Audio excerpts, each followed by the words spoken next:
it was tried in the past to add smell to cinema. So I'm thinking about the famous example of Scent of Mystery from 1960s, which was specifically created for smell-o-vision. And this was a technique where tubes were actually put through the theater seats and smells came through those tubes. And many of the participants or theater goers complained about the scents being too strong or not strong enough or mixing together. So I wanted to ask also if it seems that those who demo your product are very happy with the quality of the scents and the timing. And so also, while talking a little bit about VR as being this very new technology that you might be able to experiment more with rather than cinema, can you also explain how you approached the challenges of how scent has been used as a medium in cinema before and how you came out with more of a successful distribution method? Yes, absolutely. Yes, as you pointed out, we are definitely not the first ones to attempt to combine scent with some sort of multimedia experience. It's been going on for nearly a century at this point. But the thing that really kind of caused smell-o-vision and many of those iterations to fail, well, it's a series of things, but the primary one is our brain, when it comes to smell, thrives on context and association, right? So our nose, of course, that's how we smell things. Our nose is a change detector, it's a danger detector, it's a human detector. So it gives us a lot of information. And when our expectations about what the world around us might smell like or what the information is, when that doesn't match our expectations, it causes alarm. So that's kind of like the first thing, right? Is the smell, the sensory inputs need to match what we kind of see, hear, and perceive as the world around us, kind of spatially. So the technology that we developed is a spatial technology.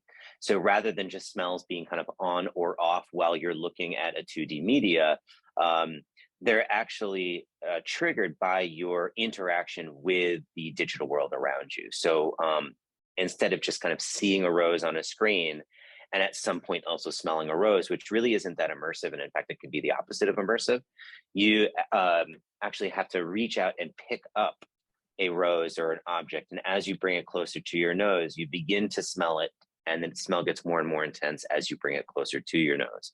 So that allows your brain to associate the smell with the digital asset, with the digital object, which kind of clicks. The second thing, as you pointed out, is smell is very subjective, right? Not only in intensity, but our particular relationship to smells, certain environments. So that's another reason the technology we developed is a wearable technology. So when you wear OVR technology, you're experiencing scent, digital scent, but you're only experiencing digital scent for you in that moment. We're releasing such small amounts of scent that you experience it in real time, but even if someone was standing right next to you, they wouldn't be able to smell the experience that you're having. So you have the ability to not only have that spatial associative relationship with digital scent, but also you have complete control over your experience. And those are really the two main things. And it allows us to solve one of the biggest challenges of smell, which is its diffusive quality, right? We all are very familiar with how persistent smell can be. When you release one smell into the air, it lingers in the air for quite some time. So if you were to release another smell, then that's kind of compound on top of that, and very quickly you have a very confusing, at least, experience, if not downright repellent. And so what we did is, by releasing very small amounts of smell in very controlled and precise bursts, and creating a geometry that utilizes your breath to clear those smells out, we can turn smell on, so to speak, and turn smell off in just a couple hundred milliseconds. So you can rapidly progress through the digital environment, experiencing many, many different smells, either in combination or succession, much like we do in the real world. It's really amazing. It's it's really amazing to hear that the possibilities of the quick changing of the smells, and it's something incredible for me to hear. And I thought, I think it's really interesting how you talk about it, how you started, which was that smell, it's not just the smell, but it's also the multisensory aspect. So you don't just have the smells, but you have to align the visual and maybe even sounds. And yeah, it's a whole experience, and that the whole experience really impacts how we perceive the smell. So Yeah, that's really that's interesting as well. extremely important point, is that the context really influences how we experience the smell, especially, well, I mean, but especially if it's a new smell or a new experience, right? There are like many instances where both the smell itself is so new and foreign to us, and the context is that we actually have struggle perceiving it, or categorizing the smell. So you're absolutely right that Mhm. that's an important part of it. Yeah, this is something that I always talk about with my coworkers, because we're doing a lot of smelling together, and we sometimes we want to tell each other what the smell is before we hand it to each other, and sometimes we keep it a secret just so that we don't impact each other's experience. So Yeah, it's so true that we can really impact each other, and the experience can be a bit manipulated in a way, just by different senses or different words that are put in our head before we even smell something. yeah. Mhm. Um, so yeah, so you mentioned before about the rose, that it's also about grabbing an object in your in OVR technology, that you can grab the object, and as it comes closer to you, it can become more potent, the smell. So this was very important to me to hear, that you could actually have a experience where you get closer to a smell, and it can get the experience can change. So why do you think this function is important for your device? And you already provided another example, but maybe you have more. Yeah. So, and this really, so I'll kind of answer that question and a question that you didn't ask. Okay. But this really gets at kind of one of the things that's so exciting about digital scent and digital scent in the metaverse.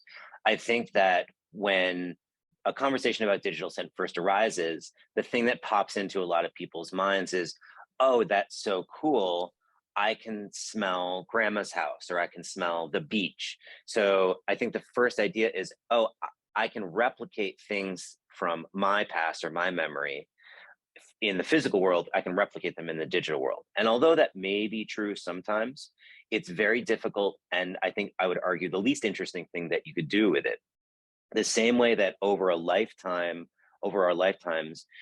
every time we have an experience, we kind of equate the emotion and the memory of that experience with a scent. Now we can do that in the digital world. And so rather than replicating the physical world and saying, oh, we're going to have just a rose and a marshmallow, but it's going to be digital, we have created essentially a whole new alphabet, or a whole new palette of kind of primary aromas that are digitally native, that can be combined in different combinations and permutations to create uniquely digital associations and experiences, that don't necessarily have to map to our own memories, and our own experiences.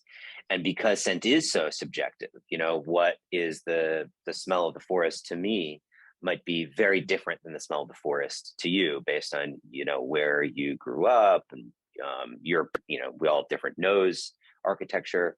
So um, uh, so really, like, for us, it's about um, giving people the tools to create, experience, and share a whole new category of multisensory experiences, that take place in the metaverse, that take place in the digital world, and then we can build on those. I mean, if you kind of think like, if you look at how much more digital we've become over the last decade, and we think, okay, in another 5, 3, 4, 5, 10 years, more and more of our experiences, our entertainment, our social, our educational experiences are going to take place in these immersive environments.